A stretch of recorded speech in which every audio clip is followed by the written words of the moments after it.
ಗುರುರ್ಬ್ರಹ್ಮ ಗುರುರ್ವಿಷ್ಣು ಗುರುರ್ದೇವೋ ಮಹೇಶ್ವರಃ ಗುರು ಸಾಕ್ಷಾತ್ ಪರಬ್ರಹ್ಮ ತಸ್ಮೈ ಶ್ರೀ ಗುರವೇ ನಮಃ. ಶ್ರೀ ಜಗದ್ಗುರು ಸಿದ್ಧಾರೂಢರ ಪಾದಕಮಲಗಳಿಗೂ, ಶ್ರೋತ್ರಿಯ ಬ್ರಹ್ಮನಿಷ್ಠ ಸದ್ಗುರು ಬಸವಾನಂದರ ಪಾದಕಮಲಗಳಿಗೂ, ಅವರ ಪ್ರತಿರೂಪದಂಥ ನಿಜಗುಣಪ್ಪನವರ ಪಾದಕಮಲಗಳಿಗೂ ನನ್ನ ದೀರ್ಘದಂಡ ಪ್ರಣಾಮಗಳನ್ನು ಸಲ್ಲಿಸುತ್ತಾ, ಎಲ್ಲ ಮಹಾತ್ಮರ ಪಾದಕಮಲಗಳಿಗೂ ನನ್ನ ದೀರ್ಘದಂಡ ಪ್ರಣಾಮಗಳನ್ನು ಸಲ್ಲಿಸುತ್ತಾ, ಮನದಲ್ಲಿ ಸ್ಮರಿಸಿಕೊಳ್ಳುತ್ತಾ, ತಮ್ಮೆಲ್ಲರಿಗೂ ವಂದಿಸುತ್ತಾ, ಇವತ್ತಿನ ಪರಮಾನುಭವದೇ 2ನೆಯ ಸಂಧಿ ನಡೆದದ. 15ನೇ ಸೂತ್ರ ಕೊನೆಯ ಒಂದು ನುಡಿಗಳನ್ನು ನೋಡಬೇಕಾಗ್ತದೆ. ಭಾಳಷ್ಟು ಇಂದಿನ ವಿಚಾರದಲ್ಲಿ ಕೂಡ ಭಾಳ ವಿಶೇಷವಾಗಿ ಹೇಳಿದ್ದಾರೆ. ಯಾಕಂತಂದ್ರೆ ಕನಸಿನಲ್ಲಿ ತೋರುವಂಥವನು, ಕನಸು ಏನು ತೋರ್ತದ ನಿನ್ನಲ್ಲಿ ತೋರಿದಂಥ ಕನಸು ನೋಡುವಂಥವನು, ಕನಸನ್ನು ಕಾಣುವಂಥವನಲ್ಲಿ ಒಳಗಡೆ, ಕನಸಿನ ಒಳಗಡೆ ಆ ಒಂದು ಕನಸನ್ನು, ಆ ಒಂದು ವ್ಯವಹಾರ, ಅದೃಶ್ಯ ಪ್ರಪಂಚ, ಇವೆಲ್ಲವನ್ನು ಸುಖ ದುಃಖವನ್ನು ಅನುಭವಿಸುವಂಥವನು. ಈ ದೃಶ್ಯ ಮತ್ತು ದೃಕ್ಕು ಇವೆರಡೂ ಏನದಾವ, ಅಲ್ಲಿ ಕೂಡ ದೃಷ್ಟ ಮತ್ತು ದೃಶ್ಯ ಇವೆರಡು ಮಿಥ್ಯೆ ಆಗ್ತಾವೆ ಕನಸಿನಲ್ಲಿ ತೋರಿದಂಥದ್ದು. ಯಾವಾಗ ಜಾಗೃತಿ ಬಂದ ಮೇಲೆ. ಹಾಗೆ ಜಾಗೃತಿನಲ್ಲಿ ತೋರಿದಂತಹ ದೃಶ್ಯ ದೃಕ್ಕುಗಳು ಇವು ಕೂಡ ಮಿಥ್ಯೆ ಆಗ್ತಾವೆ. ಯಾವಾಗ ಮಿಥ್ಯೆ ಆಗ್ತದೆ? ಸ್ವರೂಪದ ಜ್ಞಾನ ಆದಮೇಲೆ. ಅಲ್ಲಿಯ ಮಠ ಇವು ಇದ್ದಂಗೆ ಇರ್ತಾವೆ. ಆದರೆ ಯಾವಾಗ ನಿನ್ನ ಸ್ವರೂಪವನ್ನು ನೀ ತಿಳ್ಕೊಳ್ತಿದ್ದಿ, ಆವಾಗ ಈ ವ್ಯವಹಾರ ಮಾಡೋವನು ಸುಳ್ಳಾಗ್ತಾನೆ, ದೃಶ್ಯ ಪ್ರಪಂಚನೂ ಸುಳ್ಳಾಗ್ತದೆ ಅನ್ನುವಂಥ ವಿಚಾರವನ್ನು ಹೇಳಿದರು. ಈಗ 14ನೇ ನುಡಿಯಲ್ಲಿ, 15ನೇ ನುಡಿಯಲ್ಲಿ ಹೇಳ್ತಾರೆ, ಅದು ಸೂತ್ರದಲ್ಲಿ 15ನೇ ಸೂತ್ರ. ಇಲ್ಲಿ ಏನು ಹೇಳ್ತಾರೆ? ತಾನುಳ್ಳಡೆ ಉಂಟು ತೋರುವ ಜಗವಿದು ನೋಡು, ತಾನಿಲ್ಲ ಅರಿದಂದು ನಿಜದಲ್ಲಿ. ನೋಡ್ರಿ ಎಷ್ಟು ಅದ್ಭುತವಾಗಿ ಹೇಳ್ತಾರೆ. ಎಲ್ಲಿವರೆಗೂ ಕಲ್ಪಿತ ಪುರುಷ ಇರ್ತಾನ, ಎಲ್ಲಿವರೆಗೆ ದುಃಖ ಇರ್ತದ ಈತ, ಎಲ್ಲಿವರೆಗೆ ಹತ್ಕೊಂತ ತಿರುಗಾಡ್ತಾನೆ, ಎಷ್ಟೇ ಜನ್ಮಗಳಲ್ಲಿ ಆದರೂ ಕೂಡ ಈತ ಹತ್ಕೊಂತ ತಿರುಗಾಡೋದೇ ಆಗ್ತದೆ. ಅಲ್ಲಿ ಸುಖ ಐತೇನು, ಇಲ್ಲಿ ಸುಖ ಐತೇನು ಅನ್ನುವಂಥದ್ದು, ಯಾವ ರೀತಿ ನೆಮ್ಮದಿ ಶಾಂತಿ ಯಾವುದೇ ರೀತಿಗೆ ಸಿಗಂಗಿಲ್ಲ, ಎಷ್ಟೇ ಜನ್ಮಗಳು ತಿರುಗಾಡಲಿ. ಆದ್ರೆ ಈ ತನ್ನ ತಾನು ತಿಳಿಯೋವರೆಗೂ, ಅಲ್ಲಿಯವರೆಗೂ ಈತಿಗೆ ಯಾವ ರೀತಿ ಅಂದ್ರೆ ಆದಾಗ ಶಾಂತಿ ಅನ್ನೋದು ಸಿಗಂಗಿಲ್ಲ. ತಾನು ಎಲ್ಲಿವರೆಗೂ ತಿಳ್ಕೊಳಂಗಿಲ್ಲ ಅಲ್ಲಿವರೆಗೂ ಕಲ್ಪಿತ ವ್ಯವಹಾರ, ಕಲ್ಪಿತ ಪುರುಷನ ವ್ಯವಹಾರನೇ ಸತ್ಯ ಅನ್ನುವಂಗೆ ಇರ್ತದೆ. ಅದು ಯಾವಾಗ ಕಲ್ಪಿತ ಪುರುಷ ಇರ್ತಾನ, ತನ್ನ ಸ್ವರೂಪವನ್ನು ಯಾವಾಗ ತಿಳ್ಕೊಳಂಗಿಲ್ಲ ಅಲ್ಲಿವರೆಗೆ ನಾನು ಅನ್ನುವಂಥದ್ದು ಇರ್ತದೆ, ನಾನು ಅನ್ನುವಂಥದ್ದು. ಅದರೊಡನೆ ಹೇಳ್ತಾರೆ, ದೃಶ್ಯವಾದ ಜಗತ್ತಾದ್ರೂ ತೋರ್ತದೆ. ಮತ್ತು ನಾನು ಅಹಂ ಅಂದಾಗ, ನಾನು ಅಂತಂದಾಗ ವ್ಯವಹಾರ ಮಾಡಾಗ ಜಗತ್ತು ತೋರ್ತದೆ. ಯಾವಾಗ ನಾನು ಅನ್ನೋದಿರ್ತದೆ ಆವಾಗ ಜಗತ್ತು ಕೂಡ ತೋರ್ತದೆ. ಹಾಗಾಗಿ ತನ್ನ ತಾನು ಅರಿದ ಮೇಲೆ, ಯಾವಾಗ ತನ್ನ ನಿಜ ಸ್ವರೂಪವನ್ನು ತಿಳ್ಕೊಳ್ತಾನ, ಆವಾಗ ಇಲ್ಲಿ ನಾನನ್ನುವಂಥ ಭಾವನೂ ಹೊರಟು ಹೋಗಿಬಿಡ್ತದೆ, ಜಗತ್ತನ್ನುವಂಥದ್ದು ಕೂಡ ತೋರಂಗಿಲ್ಲ. ಈ ರೀತಿ ಉಳಿಯುವಂಥದ್ದು ಯಾವುದು? ಎರಡೂ ಹೋದಾಗ ಉಳಿಯುವಂಥದ್ದು ಯಾವುದು ಅಂದರೆ ಸ್ವಯಂ ಸಿದ್ಧವಾದಂಥ ನಿನ್ನ ಸ್ವರೂಪನೇ ಅದು, ಯಾವಾಗಲೂ ಇರುವಂಥದ್ದು ಅದು. ಅದು ಉತ್ಪತ್ತಿ ಆದಂಥದ್ದೂ ಅಲ್ಲ, ನಾಶ ಆಗುವಂಥದ್ದು ಅಲ್ಲ, ಅದು ಯಾವಾಗಲೂ ಇರುವಂಥದ್ದು ಅದು, ಅದೇ ಉಳಿತದೆ. ಅದಕ್ಕೆ ಇಲ್ಲಿ ಕೂಡ ಏನು 1ನೆಯ ನುಡಿಯಲ್ಲಿ ಕೂಡ ಹೇಳ್ತಾರೆ, ಇವೆರಡು ನೋಡುವಂಥದ್ದು, ನೋಡಿಸಿಕೊಳ್ಳುವಂಥದ್ದು ಎರಡೂ ಇಲ್ಲದ ಮೇಲೆ ತನ್ನ ನಿಜ ಸ್ಥಿತಿ, ನಿಜ ರೂಪ, ನಿಜ ಸ್ವರೂಪನೇ ಉಳಿತದೆ. ಇಂತು ತೋರುವ ಜಗದ್ಭ್ರಮೆಯು, ಇಲ್ಲಿ ಹೇಳ್ತಾರೆ, ಜಗದ್ಭ್ರಮೆಯು ತನ್ನ ಅಹಂಭ್ರಾಂತಿಯು ಎಂಬ ಉಭಯವಿವು ಮಿಥ್ಯ. ಕಾಂತೆ ಮೈತ್ರಿಯೇ ಭಾವಿಸಿ ನೋಡೆ, ಬಳಿಕೇನೊಂದು ತೋರದರಿವೊಂದೇ ಪರಮಾರ್ಥ ಅಂತ ಹೇಳ್ತಾರೆ. ಕಾಂತೆ ಅಂದರೆ ಇಲ್ಲೇನು ಹೇಳ್ತಾರೆ, ಹೆಂಡತಿಗೆ ಸತಿಯಳಾದ ಮೈತ್ರಾದೇವಿ ಅಂತ ಹೇಳ್ತಾರೆ. ಇಂತು ತೋರುವ ಜಗದ್ಭ್ರಮೆಯು ನೋಡ್ರಿ, ಈಗೇನು ತೋರ್ತಾ ಇದ್ದಾವ ಈ ಜಗತ್ತಿನ ಒಂದು ಭ್ರಾಂತಿಯು, ನಾನನ್ನುವಂಥ ಒಂದು ಭ್ರಮೆಯು, ಇವೆರಡು ಮಿಥ್ಯೆ ಆಗ್ತಾವೆ. ಯಾಕಂದ್ರೆ ಕಾಣುವ ಅಹಂ ಭ್ರಮೆಯನ್ನು, ಕಾಣುವಂಥದ್ದು ಯಾವುದು, ನೋಡುವಂಥದ್ದು ಯಾವುದು, ವ್ಯವಹಾರ ಮಾಡುವಂಥದ್ದು, ಈ ಅಹಂ ಭ್ರಮೆಯನ್ನು ಕಾಣಿಸಿಕೊಂಬ ಜಗದ್ಭ್ರಮೆ. ಎಲ್ಲ ಶರೀರ ಅನಾತ್ಮವಾಗಿರುವಂಥ ಶರೀರದ ಮೇಲೆ ನಂದು, ನನ್ನದು, ಇಂದ್ರಿಯಗಳು ನನವು, ಇವೆಲ್ಲ ವ್ಯವಹಾರ ಮಾಡ್ತದಲ್ಲ. ಇದರಲ್ಲಿ ತೋರುವಂಥ ಜ್ಞಾನೇಂದ್ರಿಯಗಳಾಗಿರ್ಬೋದು, ಕರ್ಮೇಂದ್ರಿಯಗಳಾಗಿರ್ಬೋದು, ಇವೆಲ್ಲವುಗಳನ್ನು ಹಿಡ್ಕೊಂಡು ನಾನು ಅನ್ನುವಂಥ ಒಂದು ಅಹಂ ಭ್ರಮೆ, ಇದು ಭ್ರಮೆ ಅನ್ನುವಂಥದ್ದು. ನ ಕರ್ತ ನ ಭೋಕ್ತ ಅನ್ನುವಂಥ ಭ್ರಮೆ, ಅದು ಒಂದಲ್ಲ ಎರಡಲ್ಲ ರೀ, ಭಾಳಷ್ಟು ಬಡದಂಥ ಭ್ರಮೆಗಳಿವು. ಅದಕ್ಕೆ ಇಷ್ಟು ದಿವಸ, ಭಾಳ ದಿವಸ ಬೇಕಾಯಿತು ಗುರುಗಳು. ಯಾಕಂದ್ರೆ ಗುರುಗಳು ಕೂಡ ಶ್ರೋತ್ರಿಯ ಬ್ರಹ್ಮನಿಷ್ಠ ಸದ್ಗುರುಗಳು, ಈ ಶಾಸ್ತ್ರ ಇವೆಲ್ಲನೂ ಬೇಕಾದವು. ಯಾಕಂತಂದ್ರೆ ಇದು ಭಾಳ ದೊಡ್ಡ ದೊಡ್ಡ ಅಜ್ಞಾನ ಅನ್ನುವಂಥದ್ದು ಭಾಳ ದಪ್ಪ ಬೇರೆ ಬಿಟ್ಕೊಂಡು ಕೂತ್ಕೊಂಡಿದೆ. ಇದು ಅಷ್ಟು ಈಸಿಯಾಗಿ ಅಲುಗಾಡಂಗಿಲ್ಲ ಇದು.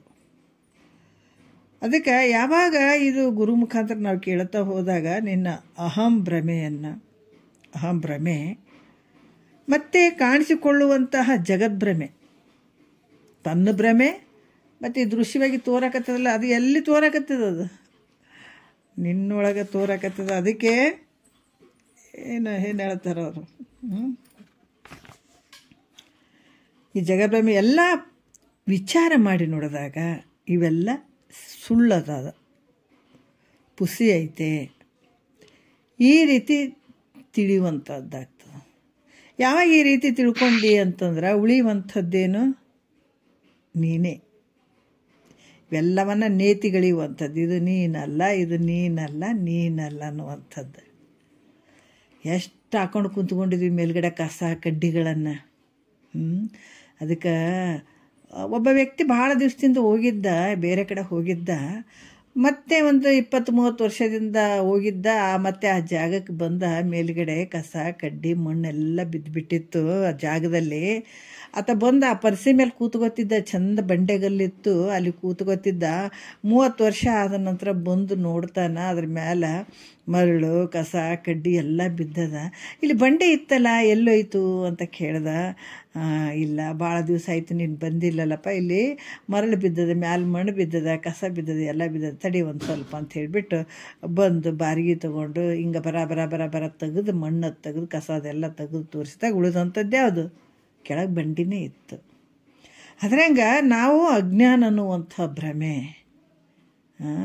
ಈ ಭ್ರಮೆ ನಾನು ಅನ್ನುವಂಥದ್ದು ಒಂದು ಭ್ರಮೆ ಇಲ್ಲಿ ಭಾಳಷ್ಟು ನಮ್ಮ ಸ್ವರೂಪವನ್ನು, ನಮ್ಮ ಆನಂದವನ್ನು ಮುಚ್ಚಿ ಹಾಕಿಬಿಟ್ಟದು.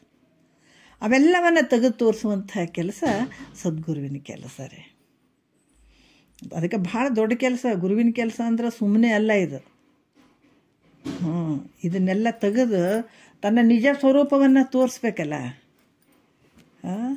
ತನ್ನ ನಿಜವಾದ ಆನಂದವನ್ನು ತೋರಿಸ್ಬೇಕಲ್ಲ. ಈ ಗುರುವಿಗೆ ಬಿಟ್ಟರೆ ಜಗತ್ತಿನೊಳಗೆ ಯಾರಿಂದನೂ ಸಾಧ್ಯ ಇಲ್ಲ ಇದು. ಈ ರೀತಿಯಾಗಿ ಇಲ್ಲೇನಾಗ್ತದೆ, ದೃಶ್ಯ ಮತ್ತು ದೃಕ್ಕು ಎರಡೂ ಪುಸಿ ಅಂತ ಗೊತ್ತಾಗ್ತದೆ. ಎರಡನೇ ನುಡಿಯಲ್ಲಿ ಹೇಳ್ತಾರೆ. ಏನು ಹೇಳ್ತಾರೆ, ಈ ದೃಶ್ಯ ಭ್ರಾಂತಿ ಹೆಂಗೆ ಹೇಳ್ತಾರೆ ನೋಡ್ರಿ. ಎರಡನೇ ನುಡಿಯಲ್ಲಿ, ತಾನುಂಟು ಜಗಮುಂಟು, ತಾನಿಲ್ಲದಿರೆ ಜಗವೇನು ಮಿಲ್ಲಾಗಿ ವಿಚಾರಿಸೆ, ತಾನಿಲ್ಲವದರಿಂದ ಈ ತ್ರೀ ಜಗದೋಳಿಂತೆಂಬುದೇನೇನು ನುಡಿಯಲೊಂದಿನಿಸಿಲ್ಲ. ನೋಡ್ರಿ, ಯಾವಾಗ ಅಹಂ ನಾನು ಅನ್ನುವಂಥದ್ದು ಉಟ್ಕೊಂತು ನೋಡ್ರಿ, ಅಲ್ಲಿಂದನೇ ಶುರುವಾಯ್ತು ಎಲ್ಲನೂ. ಅದಕ್ಕೆ ಈ ನಾನು ಅನ್ನುವಂಥದ್ದು ಯಾವಾಗ ಬಂತು, ಆವಾಗ ಇದು ಅನ್ನುವಂಥ ಒಂದು ಜಗತ್ತು ತೋರ್ತದೆ. ನಾನು ಅನ್ನುವಂಥದ್ದು ಯಾವಾಗ ಅಲ್ಲಿ ತೋರಿತು, ಯಾವಾಗ ಇದೆ. ನಾನನ್ನುವಂಥದ್ದು ಅದು ಬಂದ ತಕ್ಷಣ ಈ ಜಗತ್ತನ್ನುವಂಥದ್ದು ಕೂಡ ತೋರ್ತದೆ. ಯಾಕೆ ನಾನೇ ಎಂಬುದಿಲ್ಲ ಅಂತಂದಾಗ, ನಾನು ಅನ್ನುವಂಥದ್ದೇ ಇಲ್ಲ ಅಂತಂದ ಮೇಲೆ ಜಗತ್ತೂ ಇಲ್ಲ. ನಾನು ಅಂದಾಗ ಜಗತ್ತೈತೆ. ಅದಕ್ಕೆ ಹೇಳ್ತಾರೆ ತಾನುಂಟು ಜಗಮುಂಟು. ಯಾವಾಗ ನಾನು ಇದ್ದೀನಿ ನಾನು ಅಂತಂದಾಗ ಜಗತ್ತು ತೋರ್ತದೆ. ಅವಾಗ ತಾನಿಲ್ಲದಿರೇ ಜಗವೇನು ಮಿಲ್ಲಾಗಿ. ಯಾವಾಗ ನಾನು ಅನ್ನುವಂಥದ್ದು ಇಲ್ಲಲ್ಲ, ಆವಾಗ ಇದು ಅನ್ನೋದು, ಈ ಜಗತ್ತು ಅನ್ನುವಂಥದ್ದು ಇಲ್ಲವೇ ಇಲ್ಲ. ವಿಚಾರಿಸೇ ಅಂತ ಹೇಳ್ತಾರೆ. ವಿಚಾರ ಮಾಡು. ನಾನು ಇದು ಈ ಎಂಬೆರಡು ಹೊರಟು ಹೋಯಿತು. ನಾನು ಅನ್ನೋದು ಇಲ್ಲ, ಇದು ಅನ್ನೋದು ಇಲ್ಲ, ಅದು ಇದು ಅಂತೂ ಇಲ್ಲ, ನಾನು ಅನ್ನೋದೇ ಇಲ್ಲ. ಇವೆರಡು ಯಾವಾಗ ನಾಶ ಆಯಿತು, ಇದು ಅಂದರೆ ಜಗತ್ತು. ಅಹಂ ಇದಂ ನಾನನ್ನುವಂಥದ್ದು, ಈ ಜಗತ್ತನ್ನುವಂಥದ್ದು ಯಾವಾಗ ನಾನು ಇದು ಅನ್ನುವಂಥ ಇವೆರಡು ಯಾವಾಗ ಹೊರಟು ಹೋಗ್ತಾವ, ಮತ್ತು ಮುಂದೆ ಮಾತಾಡೋಕೆ ಏನಾರು ಅವಕಾಶ ಐತನಲ್ಲಿ. ಮಹಾತ್ಮರು ಇಲ್ಲೇ ಹಾಕಿದ್ರು ನೋಡ್ರಿ ಹೊಡ್ತಾ. ಮೂಲ ಅಹಂಕಾರ ಏನಿರ್ತದ ಅದನ್ನೇ ಕಟ್ ಮಾಡಿಬಿಟ್ರಲ್ಲಿ. ಅದಕ್ಕೆ ಇಲ್ಲೇನು ಹೇಳ್ತಾರ, ಮುಂದೆ ಮಾತಾಡೋದಕ್ಕೆ ಅವಕಾಶನೇ. ನಾನು ಅನ್ನುವಂಥದ್ದು ಅದಕ್ಕೆ ಹೆಂಗೆ ತಿಳ್ಕೊಂಡ್ರೆ, ನಾನಲ್ಲೋ ಶಿವ ನಾನಲ್ಲೋ, ನಾ ಹೋಗದೆ ಶಿವ ತಾನಾಗಲ್ಲೋ. ಯಾವಾಗ ನಾನು ಅಂತ ಅಂದ್ಕೊಳ್ತಿ, ಅಲ್ಲಿವರೆಗೂ ಈ ಕಲ್ಪಿತ ಪುರುಷನ ಇವೆಲ್ಲ ದೃಶ್ಯ ದೃಕ್ಕು, ಈ ಜಗತ್ತು, ಈ ವ್ಯವಹಾರ, ಅದು ಇದು ಎಲ್ಲ ನಡೀತಾವೆ. ಯಾವಾಗ ನಾನು ಅನ್ನುವಂಥ ಅಹಂ ಅಲ್ಲಿ ಹೋಯ್ತು ಅಂತಂದಾಗ ಮತ್ತು ಜಗತ್ತಿಲ್ಲ, ಅದು ಇಲ್ಲ, ಇದಿಲ್ಲ, ಏನೇನೇನು ಉಳಿಯಂಗಿಲ್ಲ ನೋಡ್ರಿ. ಅಂದ್ರೆ ಮುಂದೆ ಮಾತಾಡೋಕ್ಕೆ ಅವಕಾಶನೇ ಇಲ್ಲ. ನಾನು ಅಂತ ಬಂದಾಗ ಮಾತಾಡೋಕ್ಕೆ ಅವಕಾಶ ಐತೆ. ಅದಕ್ಕೆ ಹೇಳ್ತಾರೆ, ಸುಮ್ಮನಿರೋದು ಕಲಿಯೋ ತಮ್ಮ, ಸುಮ್ಮನಿರೋದು ಕಲಿಯೋ. ಸುಮ್ಮನಿದ್ದರೆ ಬ್ರಹ್ಮ ನೀನಾಗುವೆ. ಮತ್ತು ಮಾತಾಡೋಕ್ಕೆ ಬರ್ತದೆ ಬ್ರಹ್ಮನೇ ಆಗಿಬಿಟ್ಟಾಗ. ಮತ್ತಾತ ಸ್ವಲ್ಪ ಕೆಳಗಡೆ ಮಟ್ಟಕ್ಕೆ ಬಂದಾಗ ಆತ ನಾನು ನೀನು ಅಂತ ಅಂದ್ಕೊಳ್ಬೋದು, ಅದನ್ನು ಬಿಟ್ಟು ಬಂದಾಗ. ಅದಕ್ಕೆ ನಾನೇನು ತಿಳ್ಕೊಂಡಿದ್ದೀನಿ, ನಾನು ಅರ್ಥಕೊಂಡಿದ್ದೀನಿ ಅನ್ನೋ ಭ್ರಮಿಷ್ಠವ. ಎಲ್ಲ ತಿಳ್ಕೊಂಡಿದ್ದೀನಿ ನೀನೇ ಆ ಸ್ವರೂಪದಾಗ ತಿಳ್ಕೊಂಡಿದ್ದೀನಿ ಅಂತ ಹೆಂಗೆ ಹೇಳ್ತೀನಿ ನೀನು? ಅದೇ ಸ್ವರೂಪನೇ ನೀನಾದಾಗ ಹೇಳಕ್ಕೆ ಬರ್ತದೆ ನನ್ನಲ್ಲಿ. ನಾನು ನೋಡಿದ್ದೀನಿ ರೀ, ನಾನು ತಿಳ್ಕೊಂಡಿದ್ದೀನಿ ರೀ, ನಾನು ಎಲ್ಲ ಪಡ್ಕೊಂಡಿದ್ದೀನಿ ರೀ. ನೀನು ಯಾರು? ನಾನು ಅನ್ನೋವನೇ ಇದ್ದಾಗ ನೀನು ಹೆಂಗೆ ತಿಳ್ಕೊಂಡಿಯಪ್ಪ? ತಿಳ್ಕೊಳಕ್ಕೆ ಎಲ್ಲೇ ಆಗ್ತದೆ? ಅವೆರಡು ಹೋದ್ಮೇಲೆ ಹೇಳಕ್ಕೆ ಬರದೇ ಇರುವಂಥ ಸ್ಥಿತಿ ನಿನ್ನ ಸ್ವರೂಪ ಇರ್ತದೆ. ಹೇಳಕ್ಕೆ ಬರ್ತದೆ ನನ್ನಲ್ಲಿ. ನಾನು ಅಂಥವದೀನಿ ಇಂಥವದೀನಿ, ಆ ಸ್ವರೂಪವನ್ನು ತಿಳ್ಕೊಂಡಿನಿ, ಆ ಸ್ವರೂಪದಲ್ಲಿ ಇದ್ದೀನಿ ಅಂತ ಹೇಳಕ್ಕೆ ಬರ್ತದೆ ನನ್ನಲ್ಲಿ. ಇನ್ನು ನಾನು ಅನ್ನುವಂಥದ್ದೇ ಇದ್ದಾಗ ಇದು ಹೆಂಗೆ ಹೇಳಕ್ಕೆ ಬರ್ತದಪ್ಪ ನಿನಗೆ? ಇದು ಬಿಟ್ಟಾಗ ನಿನ್ನ ಸ್ವರೂಪದಲ್ಲೇ ನೀ ಇರ್ತೀಯಲ್ಲ, ಅಲ್ಲಿ ಮಾತಿಲ್ಲ, ಏನಿಲ್ಲ, ಮಾತಾಡೋದಕ್ಕೆ ಯಾವುದೇ ಅವಕಾಶನೇ ಇರೋಂಗಿಲ್ಲ.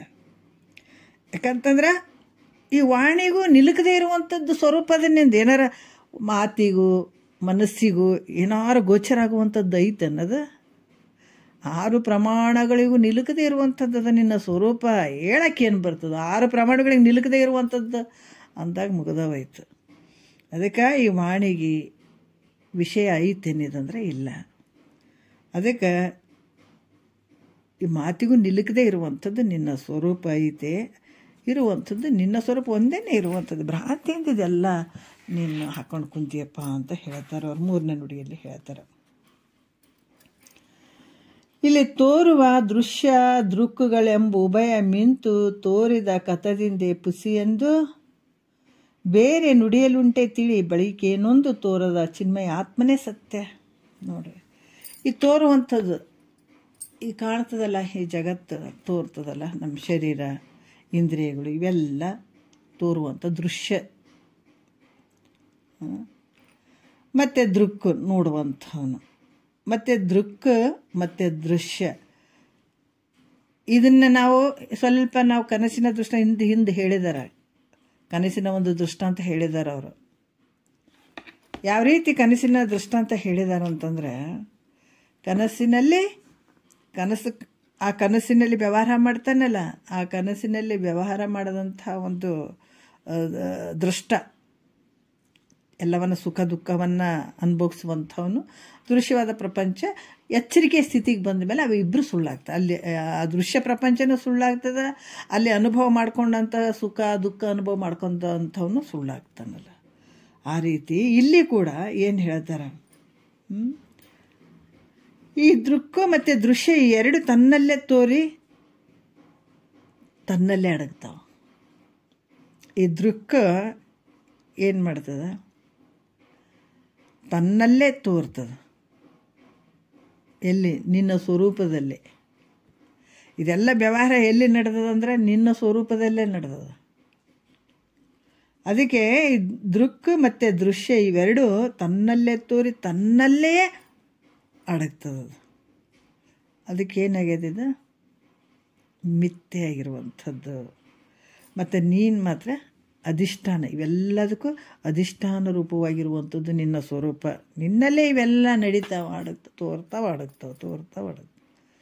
ಭೂಮಿ ಮೇಲೆ ಎಷ್ಟೋ ಜನ ಹುಟ್ಟಿದ್ರು ಸತ್ತರು, ಹೌದಾ? ಭೂಮಿ ಮಾತ್ರ ಎಲ್ಲದಕ್ಕೂ ಸಾಕ್ಷಿ ರೂಪವಾಗಿ ಅದು. ಎಲ್ಲನೂ ಹಾಗೇನೆ. ಗಾಳಿ ಪಂಚಭೂತಗಳೇನು ತೋರ್ತಾವಲ್ಲ ಇವು ನಮಗೆಲ್ಲ. ಉದಾಹರಣೆ ನಾವು ಹೇಳಬೇಕಾದಾಗ ಸೂರ್ಯ ಎಲ್ಲಕ್ಕೂ ಸಾಕ್ಷಿಯಾಗಿ ಅದಾನೆ.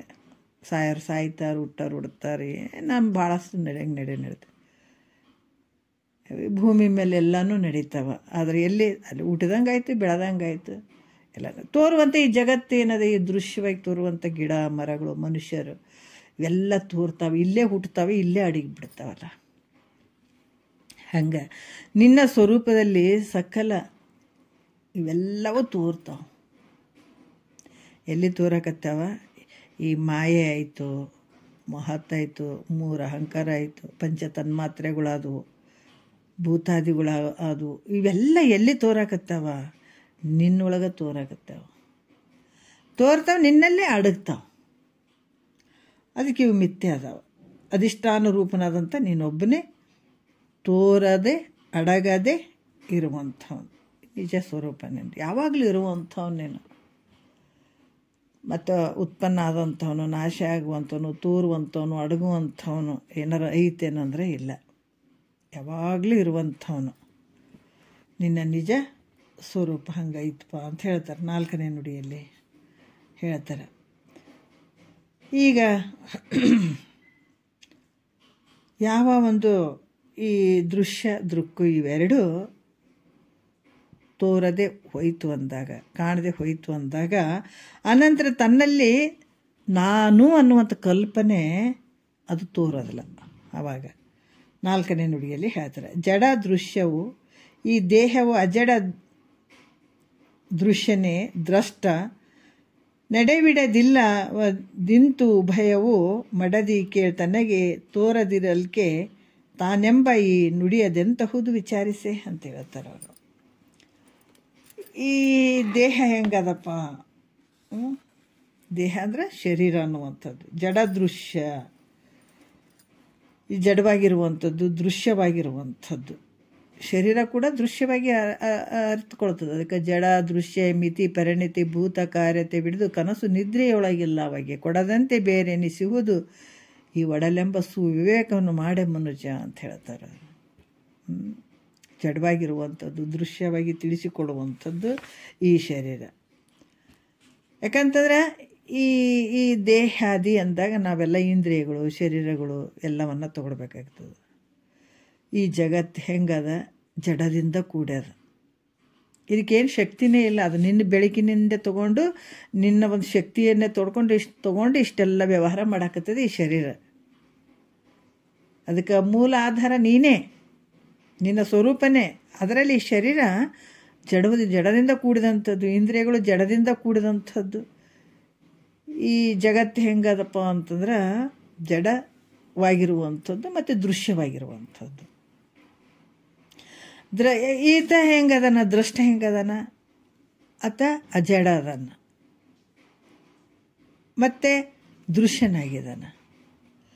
ಈ ರೀತಿ ದೃಶ್ಯ ದ್ರಷ್ಟ ಇವೆರಡು ಏನದಾವ? ದೃಶ್ಯಗಳೇ ಆಗಿದಾವೆ. ಅದಕ್ಕೆ ಇವೆರಡು ತೋರದೆ ಹೋದರೆ ಇವೆರಡು ಹೆಂಗದಾವ? ಇದು ತೋರಂಗಿಲ್ಲ, ಮಿಥ್ಯೆ ಆಗಿಬಿಡ್ತಾನೆ. ಯಾವಾಗ ತನ್ನನ್ನು ತಾನು ತಿಳಿದಾಗ ಇದನ್ನು ಮಿಥ್ಯೆ ಆಗ್ತಾನೆ, ದ್ರಷ್ಟನೂ ಮಿಥ್ಯೆ ಆಗ್ತಾನೆ, ದೃಶ್ಯನೂ ಮಿಥ್ಯೆ ಆಗ್ತದೆ. ಆವಾಗ ಉಳಿಯುವಂಥದ್ದು ಯಾವುದು? ಶುದ್ಧ ಚೈತನ್ಯ. ಉಳಿಯುವಂಥದ್ದು ಯಾವುದು ಅಂದರೆ ಶುದ್ಧ ಚೈತನ್ಯ ಸ್ವರೂಪ ತಾನೊಬ್ಬನೇ ಉಳಿತಾನೆ. ಅಲ್ಲಿ ನಾನನ್ನುವಂಥದ್ದು, ಅಹಂ ಅನ್ನುವಂಥದ್ದು, ಇದಮ್ ಅನ್ನುವಂಥದ್ದು ಯಾವುದೂ ಇರೋಂಗಿಲ್ಲ ಅನ್ನುವಂಥ ವಿಚಾರ 5ನೇ ನುಡಿಯಲ್ಲಿ ಹೇಳುತ್ತಾರೆ. ಏನು ಹೇಳುತ್ತಾರೆ?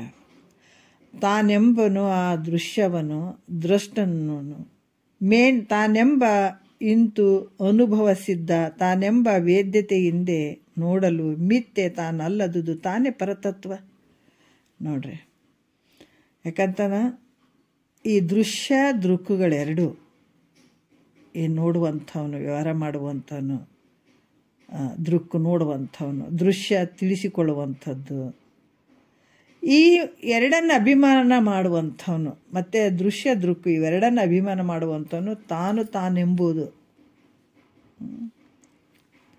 ತನ್ನ ನಿಜವಾಗದು. ಯಾಕಂದರೆ ಇವೆರಡೂ ನೋಡ್ತಾ ಇದ್ದಾನೆ. ಅಭಿಮಾನ ಮಾಡುವಂಥವನು ತಾನೆಂಬನು, ತಾನು ಅನ್ನುವಂಥವನು ಅಂದ್ರೆ ಆ ದೃಶ್ಯವನ್ನು ಕಾಣಿಸಿಕೊಂಬುವುದನ್ನು ನೋಡುವವನು ಅಂತ ಹೇಳ್ತಾರೆ. ಈ ದ್ರಷ್ಟನಂದ್ರೆ ನೋಡುವವನು. ಯಾಕಂದರೆ ತನ್ನಲ್ಲಿ ತಾನು ಎಂಬುದು ತೋರಿದ ಕೂಡಲೇ, ತನ್ನಲ್ಲಿ ತಾನು ಅನ್ನುವಂಥದ್ದು ಯಾವಾಗ ತೋರ್ತದ ಆವಾಗ ದೃಶ್ಯ ದೃಕ್ಕು ಎರಡೂ ತೋರ್ತಾವೆ.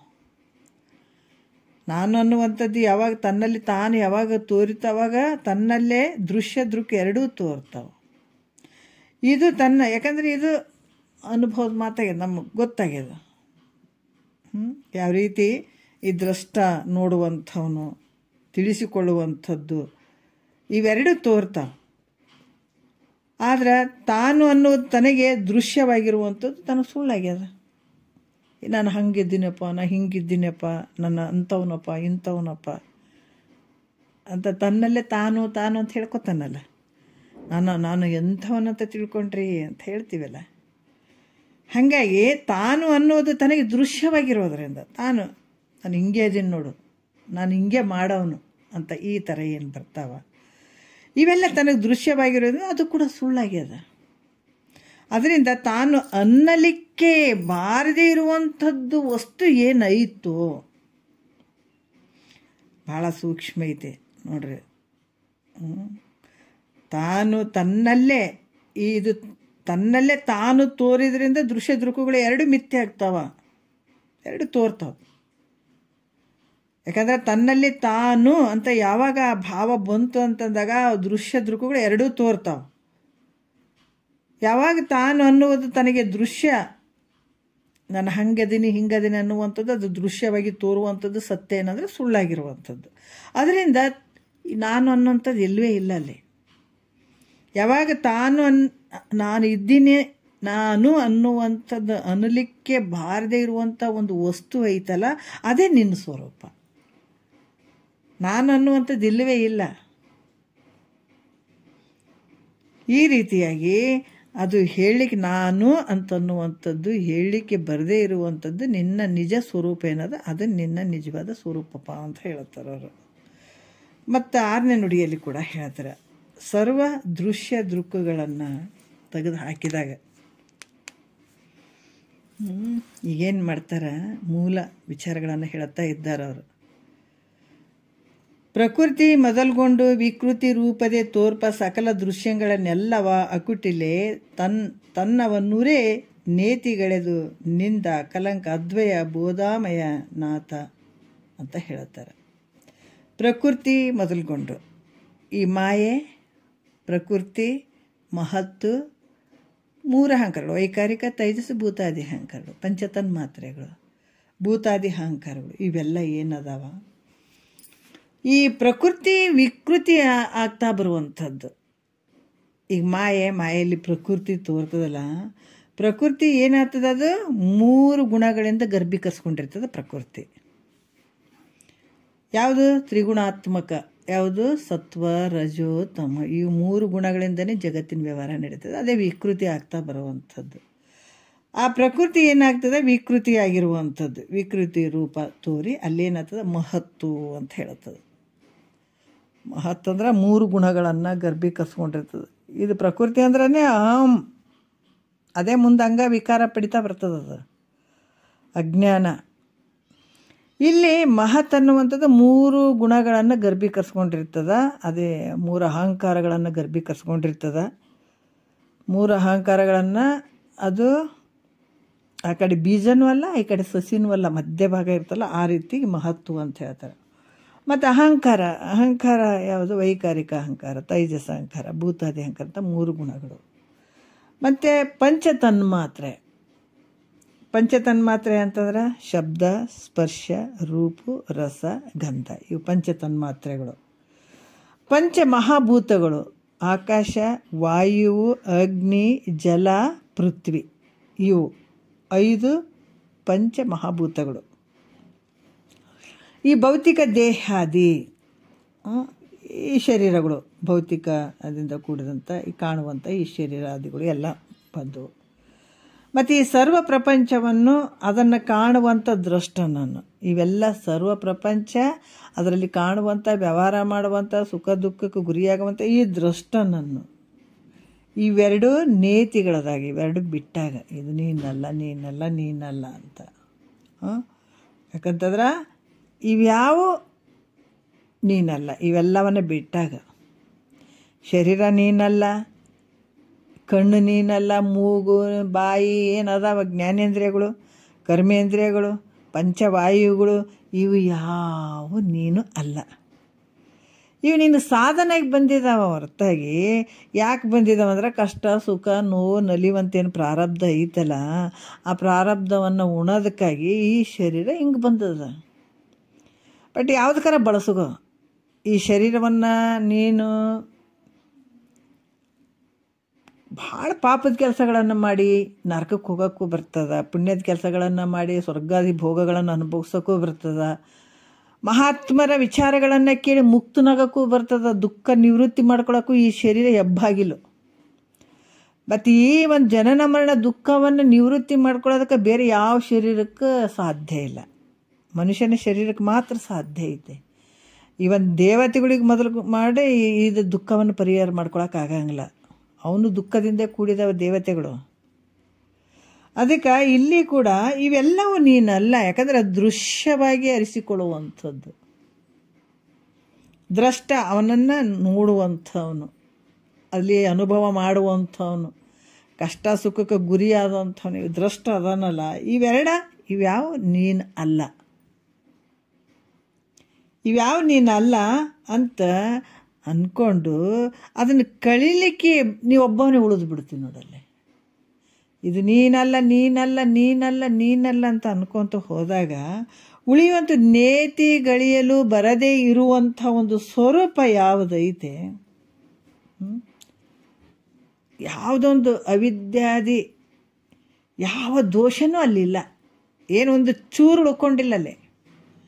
ಅಂಥ ಒಂದು ಸ್ವರೂಪ ಯಾವುದಂದ್ರೆ ಅದೇ ಆ ಸ್ವರೂಪವೇ ನಿನ್ನ ನಿಜ ಸ್ವರೂಪ. ಎಷ್ಟು ಅದ್ಭುತ ಐತೆ ನೋಡ್ರಿ. ಅದ್ವಯವಾದಂಥ ಚಿನ್ಮಯ ಸ್ವರೂಪವೇ ನಿನ್ನ ಸ್ವರೂಪ ಅಂಥದ್ದು. ಅಲ್ಲಿ ಏನು ಕಳಿಲಿಕ್ಕೆ ಬರದೇ ಇರುವಂಥದ್ದು, ನೇತಿಗಳಿಕ್ಕೆ ಬರದೇ ಇರುವಂಥದ್ದು ಏನು ನಿನ್ನ ಸ್ವರೂಪ ಅದ, ಅದು ನಿನ್ನ ಸ್ವರೂಪ. ಅಂದರೆ ಇವೆಲ್ಲ ಬಿದ್ದಿದ್ದಾವೆ ನೋಡ್ರಿ, ಒಂದು ತೆಗೆದು ಬಿಸಾಕಿ ಬಿಡೋದು. ಇವೆಲ್ಲ ಎಲ್ಲಿಂದ ತೋರಿದ್ರು ಅಂದರೆ ಈ ಮಾಯೆ ಪ್ರಕೃತಿ ಒಂದ್ರಾಗ ಒಂದು ವಿಕೃತಿ ಆಗಿ, ಅದಕ್ಕೆ ಪ್ರಕೃತಿ ಮೊದಲುಗೊಂಡು ಅಂತ ಹೇಳಿದಾರೆ ಅವರು. ವಿಕೃತಿ ರೂಪದೇ ತೋರಿ ಸಕಲ ದೃಶ್ಯಗಳೆಲ್ಲವನ್ನು ಅಕುಟಿಲಿ ತನ್ನವನ್ನುರೇ ನೇತಿಗಳೆದು ನೋಡ್ರಿ, ಎಷ್ಟು ಅದ್ಭುತವಾಗಿ ಎಲ್ಲವೂ ನೇತಿಗಳಿಯುವಂಥದ್ದು ಯಾವುದೂ ಇಲ್ಲ. ಆವಾಗ ಎಲ್ಲವನ್ನ ನೇತಿಗಳೆದು ಯಾವುದೇ ಒಂದು ಅಕಲಂಕ ಅಂದರೆ ಯಾವುದು ಕಲಂಕ ಇರದೆ, ದೋಷೆ ಇರದೇ ಇರುವಂಥ ಅವಿದ್ಯಾದಿ ದೋಷಗಳು ಒಂದು ಚೂರಿಲ್ಲ ಅಲ್ಲಿ. ಈ ರೀತಿಯಾಗಿ ಅದ್ವಯ ಏಕವಾಗಿರುವಂಥದ್ದು ನಿನ್ನ ಸ್ವರೂಪ ಅಂತ ಕೂಡ ಹೇಳಿದರು ಅವರು. ಇದೇ ನಿಜ, ಒಂದು ಅವಶಿಷ್ಟವಾದ ನಿಜ ಆ ಪರಬ್ರಹ್ಮವು, ಅದೇ ನೀನು ಅಂತನ್ನುವಂಥದ್ದು ಇಲ್ಲಿ 7ನೇ ನುಡಿಯಲ್ಲಿ ಕೂಡ ಹೇಳುತ್ತಾರೆ. ಎಂದು ಕರ್ಮವ ನೊಂದದೆ ಎಂದು ಬಂಧನವಿಲ್ಲ, ಎಂದು ಕರ್ಮವನ್ನು ಒಂದದ ಎಂದು ಬಂಧನವಿಲ್ಲ, ಇಲ್ಲವೆಂದು ನಿರ್ಗುಣಿ ನಿರ್ವಿಕಲ್ಪಕವೆಂದು ಸುಖಾದ್ವಯ ಪೂರ್ಣಚಿತ್ತದು ಬೊಮ್ಮವೆಂದು ನಂಬಲೆ ನೀರೇ ನಿಜವಿದು ಅಂತ ಹೇಳ್ತಾರೆ ಅವರು. ಏನು ಹೇಳ್ತಾರ? ನಿನ್ನ ಎಂದೂ ಕರ್ಮವ ನೊಂದದ ಅಂದ್ರೆ ಯಾವ ಕಾಲಕ್ಕಾದರೂ ಇವನ್ನು ಕ್ರಿಯೆ ಯಾವುದು ಸಂಬಂಧ ಇಲ್ಲ ಕರ್ಮದ್ದು, ಸಂಬಂಧವಾಗದಿದ್ದ ಇಂತಹ ನಿನ್ನ ನಿಜ ಸ್ವರೂಪದಲ್ಲಿ ಯಾವುದೊಂದು ಕರ್ಮ ಆಗಲಿ ಬಂಧ ಆಗಲಿ ಇಲ್ಲವೇ ಇಲ್ಲ. ಬಂಧನೂ ಇಲ್ಲ, ಕರ್ಮನೂ ಇಲ್ಲ. ಎಲ್ಲಿ? ನಿನ್ನ ನಿಜ ಸ್ವರೂಪದಲ್ಲಿ ನೋಡ್ರಿ. ಯಾವುದೊಂದು ಕ್ರಿಯೆ ಇಲ್ಲವೇ ಇಲ್ಲ, ಯಾವುದೊಂದು ಕರ್ಮವಾಗಲಿ ಬಂಧವಾಗಲಿ ಎಂದೂ ಇಲ್ಲವೇ ಇಲ್ಲ. ಆರೋಪ ಮಾಡ್ಕೊಂಡಿದ್ದಾರೆ ಅಷ್ಟೇ. ಹೇಳ್ತಾರಲ್ಲ, ಆರೋಪ ನನಗಾಗಿದೆ. ಯಾರೋ ಒಬ್ಬ ಮಾಟ ಮಂತ್ರ ಮಾಡಿಸ್ತಾ ಇದ್ರು, ಅದು ಭ್ರಮೆ ತೊಗೊಂಡ್ಬಿಟ್ಟಿರ್ತದೆ ಒಬ್ಬೊಬ್ಬರಿಗೆ, ಮಾಡಿಸಿದಾರ ಅಂತ ಹೇಳಿಬಿಟ್ಟು. ಇಲ್ಲಿ ನಮ್ಮ ಕೆಲಸಗಳು ಹೆಂಗದಾವ ಅಂದ್ರೆ ನಮ್ಗೆ ದುಃಖ ಆಗಿದೆ ಅನ್ನುವಂಥ ಭ್ರಾಂತಿ ನಮಗೆ ಪಡೆದದ. ಜನನ ಮರಣದ ದುಃಖ ಐತಪ್ಪ, ಈ ಭವ ದುಃಖ ಭಾಳ ದೊಡ್ಡದೈತೆ, ಹೆಂಡತಿ ಮಕ್ಕಳ ದುಃಖ, ಅಯ್ಯೋ ಎಷ್ಟು ಜನ್ಮಗಳು ಹುಟ್ಟಿ ಬರಬೇಕು. ಇವೆಲ್ಲ ದುಃಖದಿಂದ ಕೂಡಿದಂಥ ಒಂದು ಭಾವ, ಇದು ಭ್ರಮೆಯಿಂದ ಕೂಡಿದಂಥದ್ದು.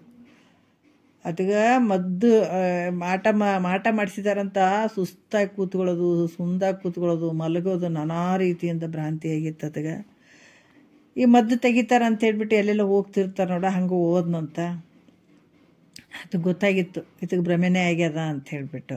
ಯಾರಿಗೆ? ಮದ್ದು ಹಾಕತ್ಗೆ, ಮದ್ದು ತೆಗಿಯತ್ಗೆ ಗೊತ್ತಾಗಿತ್ತು. ಆತ ಏನು ಮಾಡ್ಯದ, ಏನೋ ಒಂದು ಸಣ್ಣ ಅದ್ರಾಗ ಏನೋ ಒಂದಿಷ್ಟು ಹಾಕಿದಾರಪ್ಪ ಅಂತ ಯಾವುದ್ರದಾಗ ಒಂದಿಷ್ಟು ಹಿಡ್ದನ ರೌಂಡ್ ಮಾಡ್ಕೊಂಡು ಏನೋ ಹಿಡ್ಕೊಂಡಿದ್ದ. ಆಯ್ತು, ಜಾಸ್ತಿ ನೀರು ಕುಡಿಸಿದ ವಾಂತಿ ಮಾಡಿಸ್ತಾರಂತವ್ರು. ವಾಂತಿ ಮಾಡಿಸಿದ ಜಾಸ್ತಿ ನೀರು ಕುಡಿಸಿದ್ರು, ವಾಂತಿ ಮಾಡಿಸಿದ್ರು. ಕಣ್ಣು ಮುಚ್ಚಪ್ಪ, ತೆಗಿಬೇಡ, ವಾಂತಿ ಮಾಡ್ಕೊ ಅಂದ್ರೆ ಬೀಳ್ತದ ನೋಡು ಅಂತಂದ್ರು. ಆಯ್ತು, ಕಣ್ಣು ಮುಚ್ಕೊಂಡಿದ್ದೆ, ಹಿಂಗೆ ವಾಂತಿ ಮಾಡ್ಕೊಳಿದ್ರು. ಆ ಕೈ ಅದ್ರಾಗ ಒಕ್ಕಟ್ಬಿಟ್ಟವ. ಒಕ್ಕಟ್ಬಿಟ್ಟಗಳೇ ಆಯ್ತು, ಕಣ್ಣು ತೆಗೆದ, ನೋಡು ನಿನ್ನ ಹೊಟ್ಟೆಗಿತ್ತು, ಇದು ಬಿತ್ತು ನೋಡು ಅಂತಂದಂತ. ಆಮೇಲೆ ಕಣ್ಣು ತೆರೆದು ನೋಡಿದ, ಹೌದಲ್ಲ, ಕರೆಕ್ಟ್ ಹಿಂಗೆ ಮಾಡಿಸಿದ್ರು. ಆಯ್ತು, ಇನ್ನೊಂದು ಅರ್ಧ ಗಂಟೆದಾಗ ನಾನು ಭಾಳ ಹುಷಾರದೆ ಗುರುಗಳೇ. ಅವ್ರಿಗೆ ಹೇಳಿದ್ನಂತೆ, ಇಲ್ಲ ನಾ ಭಾಳ ಹುಷಾರದೆ, ಅದು ಬಿದ್ದು ಬಿಡ್ತಲ್ಲ, ಭಾಳ ಹುಷಾರದೆ ಅಂತನ್ನುವಂಥದ್ದಾಯಿತು. ಹಾಗಾಗಿ ಇಲ್ಲಿ ಕೂಡ ಏನಾಗ್ಯದ, ನಿನ್ನ ಸ್ವರೂಪಕ್ಕೆ ಯಾವುದು ಒಂದು ಕರ್ಮ ಆಗಲಿ ಬಂಧ ಆಗಲಿ ಯಾವುದು ಇಲ್ಲವೇ ಇಲ್ಲ. ಇದು ಅಜ್ಞಾನದಿಂದ ಈ ನನಗೆ ಬಂಧ ಆಗ್ಯದ, ನನಗೆ ದುಃಖ ಆಗ್ಯದ, ನಾನು ಸಾಯ್ತೀನಿ, ನಾ ಹುಟ್ತೀನಿ ಅನ್ನುವಂಥ ಭಾವ ಇದು ಅಜ್ಞಾನದಿಂದ ಬಂದಂಥದ್ದು. ಕರ್ಮ ಬಂಧ ನಿನ್ನ ಸ್ವರೂಪದಲ್ಲಿ ಆರೋಪ ಮಾಡ್ತಾರೆ ಅಷ್ಟೇ ಹೊರತಾಗಿ ವಿಚಾರ ಮಾಡಿದರೆ ಇವು ಯಾವೂ ಇಲ್ಲ. ಯಾವಾಗಲೂ ಸತ್ವಾದಿ ಗುಣಗಳಿಲ್ಲದ್ದಾಗಿಯೂ ನೋಡ್ರಿ, ಈ ಜಗತ್ತಿನೊಳಗೆ ನಾವೆಲ್ಲರೂ ಹೆಂಗದೀವಿ ಅಂದ್ರೆ 3 ಗುಣಗಳು ನಮ್ಮನ್ನು ಬಿಗಿದು ಬಿಟ್ಟಾವೆ. 3 ಗುಣಗಳಿಂದನೇ ಇಷ್ಟೆಲ್ಲ ವ್ಯವಹಾರ ನಡೆದದ್ದು ನಮಗೆ. ಈ ಸತ್ವ, ರಜೋ, ತಮೋ, ಇದರಲ್ಲೇ ನಾವು ಸುತ್ತರಿಯುವಂಥದ್ದು, ಇದರಲ್ಲೇ ನಾವು ಬಂಧಿತರಾಗಿರುವಂಥದ್ದು. ಅದಕ್ಕೆ ನಿನ್ನ ಸ್ವರೂಪ ಹೆಂಗೈತೆ ಅಂದರೆ ಯಾವುದು ಸತ್ವಾದಿ ಗುಣಗಳಿಲ್ಲ. ಸತ್ವ, ರಜೋ, ತಮೋ ಇವೆಲ್ಲದಕ್ಕೂ ದೂರವಾಗಿರುವಂಥದ್ದು ನಿನ್ನ ಸ್ವರೂಪ ಅದು. ನಾವ್ಯಾಕೆ ಇವು 3 ಗುಣಗಳಲ್ಲೇ ಸುತ್ತರಿತಾ ಇದ್ದೀವಿ. ಇದರಲ್ಲೇ ನಮ್ಗೆ ಏನಾಗಿದೆ, ಬಂದದ ಅನ್ನುವಂಗೆ ಭಾವ ಬಂದಿದೆ. ಅದಕ್ಕೆ ಸತ್ವಾದಿ ಗುಣಗಳಿಲ್ಲದ್ದಾಗಿಯೂ ಯಾವ ಗುಣಗಳು ಇಲ್ಲ. ಎಲ್ಲಿ? ನಿನ್ನ ಸ್ವರೂಪದಲ್ಲಿ. ಇವೆಲ್ಲ ಗುಣಗಳಿದ್ದದಕ್ಕಾಗಿ ನನಗೆ ಬಂದದ, ನನಗೆ ದುಃಖ ಆಗ್ಯದ, ನಾನು ಮೋಕ್ಷ ಪಡ್ಕೊಳ್ಬೇಕು ಅಂತ ಕುಂತೀವಿ ನಾವು. ಆದ್ರೆ ನಿಜವಾಗಿ ವಿಚಾರ ಮಾಡಿದರೆ ಈ 3 ಗುಣಗಳನ್ನು ದಾಟಬೇಕು. ಅದಕ್ಕೆ ಹೇಳ್ತಾರಲ್ಲ, ಏನು ಹೇಳ್ತಾ, ಲಿಂಗ ಪೂಜೆ ಆಗುತ್ತಾದಣ್ಣ ಯಾವಾಗ ನೋಡಲು ಲಿಂಗ ಪೂಜೆ. ಅದರಲ್ಲಿ ಕೆಲವೊಂದು ಹಾಡುಗಳು ಬರ್ತದೆ. ಮತ್ತು ಇನ್ನೂ ಒಂದು ಮಹಾತ್ಮರು ಹೇಳ್ತಾರೆ, 6 ಬೆಟ್ಟವ ದಾಟಿ ನಡೆದು 3 ಮೂಲ ಕೊಳ್ಳಕ್ಕಿಳಿದು ಅಂತ ಕೆಲವೊಂದು ವಿಚಾರಗಳು ಬರೀತಾರೆ. ಯಾಕಂದರೆ ಇವು 3 ಗುಣಗಳನ್ನು ನಾವು ದಾಟಬೇಕಾಗ್ತದೆ, ಸತ್ವ, ರಜೋ, ತಮೋ. ಯಾಕಂದರೆ ಈ 3 ಗುಣಗಳು ಇರದೇ ಇರುವಂಥದ್ದು ನಿನ್ನ ಸ್ವರೂಪ ಐತೆ, ಅಲ್ಲಿ ಏನೂ ಇಲ್ಲ. ಅದಕ್ಕೆ ಅಂತ ಒಂದು ಸತ್ವಾದಿ ಗುಣಗಳು ಇಲ್ಲದೇ ಇರುವಂಥದ್ದು ಮತ್ತು ಮನಸ್ಸಿನ ಸಂಕಲ್ಪ ವಿಕಲ್ಪಗಳೇನಾರ ಅಲ್ಲಿ ಕೆಲಸ ಮಾಡ್ತಾವೆ ಅನ್ನೋದ್ರೆ ಇವು ಯಾವೂ ಇಲ್ಲ ಅಲ್ಲಿ. ಎಲ್ಲಿ? ನಿನ್ನ ನಿಜ ಸ್ವರೂಪದಲ್ಲಿ ಇವು ಯಾವೂ ಇಲ್ಲ. ಆದ್ರೆ ನಿನ್ನ ಸ್ವರೂಪ ಹೆಂಗೈತೆ? ನಿರ್ಗುಣ, ಯಾವ ಗುಣಗಳು ಇಲ್ಲ ಅಲ್ಲಿ. ಗುಣಗಳು ಇರಲಾರ್ದಕ್ಕಾಗಿ ಅಲ್ಲಿ ಜನನ ಇಲ್ಲ, ಮರಣ ಇಲ್ಲ, ದುಃಖ ಇಲ್ಲ, ಯಾವ ಬಂಧನನೂ ಇಲ್ಲ, ನೀನು ಮೋಕ್ಷ ಪಡ್ಕೊಳ್ಬೇಕು ಅನ್ನುವಂಥದ್ದು ಇಲ್ಲ. ನಿನ್ನ ಸ್ವರೂಪ ಹೆಂಗೈತೆ? ನಿರ್ಗುಣವಾಗಿರುವಂಥದ್ದು, ನಿರ್ವಿಕಲ್ಪವಾಗಿರುವಂಥದ್ದು. ಮತ್ತು ಹೆಂಗೈತೆ? ಆನಂದ ಸ್ವರೂಪವಾಗಿರುವಂಥದ್ದು, ಅದ್ವಯ, ಏಕವಾಗಿರುವಂಥದ್ದು. ಅದಕ್ಕೆ ಮತ್ತೆ ಆಟಿಟಾಯಿತಿ ಎಷ್ಟೇ ಇಲ್ಲೈತೆ ಅಲ್ಲೈತೆ ಅಂತ ದೇಶ ಕಾಲ ವಸ್ತು ಇವೆಲ್ಲ ಮೀರಿದಂಥದ್ದು ಪರಿಪೂರ್ಣವಾಗಿರುವಂಥದ್ದು ಆ ಪರಬ್ರಹ್ಮ ಸ್ವರೂಪನೇ ನಿನ್ನ ಸ್ವರೂಪ ಆಗಿರುವಂಥದ್ದಪ್ಪ ಅಂತ ಹೇಳ್ತಾರೆ.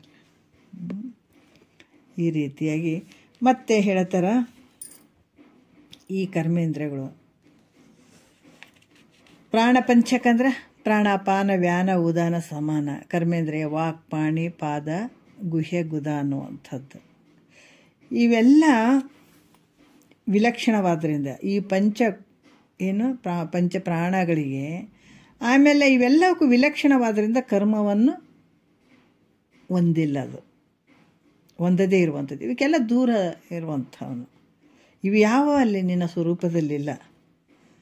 ಮತ್ತು ಈ ಜ್ಞಾನೇಂದ್ರಿಯಗಳು ಯಾಕಂದರೆ ಕರ್ಮೇಂದ್ರಿಯಗಳು ನಿನ್ನ ಸ್ವರೂಪದಾಗ ಅದಾವೆ ಅಂದರೆ ನೀ ಮಾಡುವವನಲ್ಲ, ಕರ್ತೃತ್ವ ಇಲ್ಲ, ಭೋಕ್ತೃತ್ವ ಇಲ್ಲ, ಯಾವುದೇ ಇಲ್ಲ. ಅದಕ್ಕೆ ಈ ರೀತಿಯಾಗಿ ಕರ್ಮೇಂದ್ರಿಯಗಳ ಪಂಚಪ್ರಾಣ ವಾಯುಗಳು ಯಾವುದು ಪ್ರಾಣ ಪಂಚಗಳು ಇವ್ಯಾವ ನಿನ್ನಲ್ಲಿಲ್ಲ. ಅದಕ್ಕೆ ಕರ್ಮವನ್ನು ಒಂದದೇ ಇರುವಂಥದ್ದು ನಿನ್ನ ಸ್ವರೂಪ. ಮತ್ತು ಜ್ಞಾನೇಂದ್ರಿಯ ಸ್ತೋತ್ರ, ತೊಕ್ಕು, ಜಿಹ್ವ, ಗ್ರಹಣ, ನೇತ್ರ ಅನ್ನುವಂಥದ್ದು ಅಂತಃಕರಣಗಳು. ಕರಣ ಅಂತಂದಾಗ ಮನ, ಬುದ್ಧಿ, ಚಿತ್ತು, ಅಹಂಕಾರ ತಗೊಳ್ಳುವಂಥದ್ದು. ಇವೆಲ್ಲವೂ ವಿಲಕ್ಷಣವಾಗಿರುವಂಥದ್ದು ನಿನ್ನ ಸ್ವರೂಪ. ಇದ್ಯಾವುದು ನಿನ್ನೊಳಗಿಲ್ಲ, ನಿನ್ನ ಸ್ವರೂಪದಲ್ಲಿ ಇವು ಯಾವ ಇಲ್ಲ. ಇವು ತೋರಿ ಅಡಗ್ತಾವೆ ಅಷ್ಟೇ ಇವು. ಅದಕ್ಕೆ ಹೇಳ್ತಾರೆ ಇವು. ಮತ್ತು ಇದನ್ನು ತಿಳಿಲಿಕ್ಕೆ, ನಿನ್ನ ಸ್ವರೂಪವನ್ನು ತಿಳ್ಕೊಳ್ಳಿಕ್ಕೆ ಬಂದಂಥ ಒಂದು ಸಾಧನ ಅದ್ಭುತವಾಗಿರುವಂಥದ್ದು ಇದು ಮಾನವ ಶರೀರ. ಪ್ರತಿಯೊಂದು ಈಗ ಇಂದ್ರಿಯಗಳನ್ನು ಕೊಟ್ಟಿದ್ದಾರೆ. ಈ ನವವಿಧ ಭಕ್ತಿ ಅಂತ ಕೂಡ ಹೇಳ್ತಾರೆ. ಯಾಕಿಂತ ಮಾರ್ಗಕ್ಕೆ ಬರಬೇಕಾದ್ರೆ ಇದನ್ನು ಚೆನ್ನಾಗಿ ಬಳಸ್ಕೊಳ್ಬೇಕನ್ನುವಂಥ ಭಾವನೆ ಇದರಲ್ಲಿ. ಅದಕ್ಕೆ ರಹಸ್ಯವಾಗಿ ಇಲ್ಲಿ ಅಡಗಿಸಿಟ್ಬಿಟ್ಟಿದ್ದಾನೆ. ಇದನ್ನು ಹೆಂಗಾದ್ರೆ ಬಳಸು, ನಿನಗೆ ಬಿಟ್ಟದ್ದು. ಆ ಬಳಸಿದ್ದು ಒಂದು ಒಳ್ಳೆಯದಾಗಿರ್ಬೋದು, ಕೆಟ್ಟದ್ದಾಗಿರ್ಬೋದು, ಪಾಪ ಆಗಿರ್ಬೋದು, ಪುಣ್ಯ ಆಗಿರ್ಬೋದು, ಎಲ್ಲ ನಿನಗೆ ಕಟ್ಟಿಬಿಟ್ಟಂತೆಯವರು. ಮಾನವ ಶರೀರ ಅದ್ಭುತವಾಗಿ ಬಂದದ, ಎಲ್ಲ ವ್ಯವಸ್ಥೆ ಮಾಡಿದ್ದಾನೆ. ಆದರೆ ನೀ ಮಾಡ್ಕೊಳ್ಳುವಂಥದ್ದು ಬಿಡುವಂಥದ್ದು ನಿನಗೆ ಬಿಟ್ಟದ್ದು. ಆದರೆ ನೀ ಏನು ಮಾಡ್ತಿದ್ದಿ ಅದ್ರ ಕರ್ಮ ನೀನೇ ಉಣ್ಬೇಕದು. ಆ ರೀತಿಯಾಗಿರುವಂಥದ್ದು. ಅದಕ್ಕೆ ನಿನ್ನ ಸ್ವರೂಪ ಹೆಂಗೆ ಐತಪ್ಪ ಅಂತಂದ್ರೆ ಇವು ಯಾವಕ್ಕೂ ನಿಲುಕದೇ ಇರುವಂಥದ್ದು ನಿನ್ನ ಸ್ವರೂಪ ಐತೆ.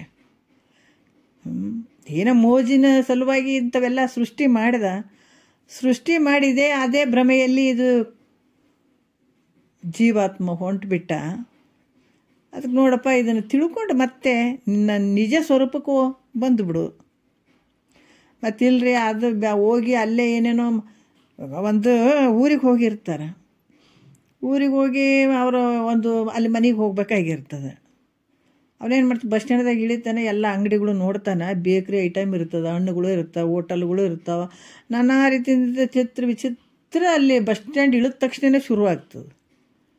ಮತ್ತು ಇಲ್ಲೇ ಅದಾವಲ್ಲ, ಹೋಟೆಲ್ನು ಇಲ್ಲೇ ಐತೆ, ಅಂಗಡಿಗಳು ಇಲ್ಲೇ ಐತಿ, ಬೇಕ್ರಿ ಐಟಮ್ನು ಇಲ್ಲೇ ಐತೆ, ಅದು ಇದು ತಿನ್ಕೊಂತ ಅಲ್ಲೇ ಕಾಲ ಕಳ್ಕೊಂತ ಕುಂತ್ರೆ ಏನಂತಾರೆ ಅವ್ರಿಗೆ?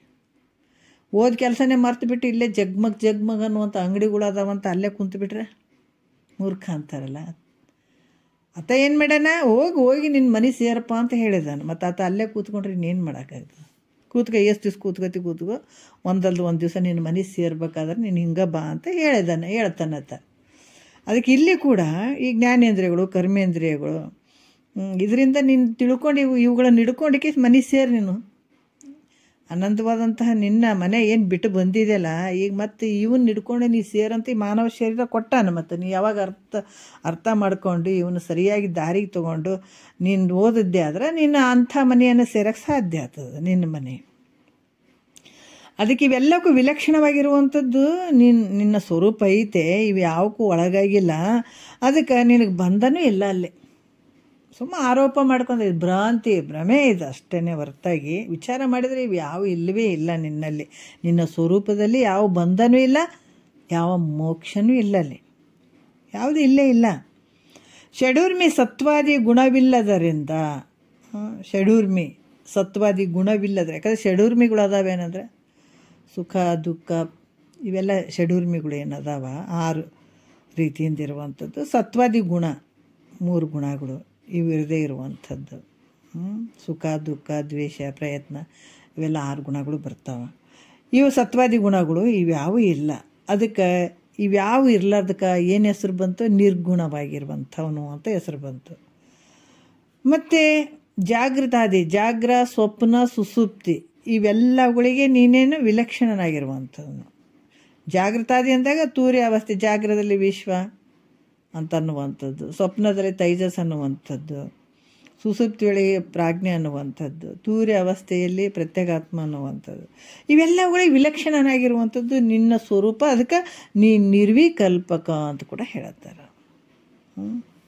ಯಾಕಂತಂದ್ರೆ ಕಲ್ಪಿತ ಪುರುಷನಿಗೂ ಕೂಡ ನಿರ್ವಿಕಲ್ಪಕ ಅಂತಂದರೆ ಏನು ಹೇಳ್ತಾರೆ? ಕಲ್ಪಿತ ಪುರುಷನಿಗೆ ವಿಲಕ್ಷಣ ಆಗಿರೋದ್ರಿಂದ ನೀನು.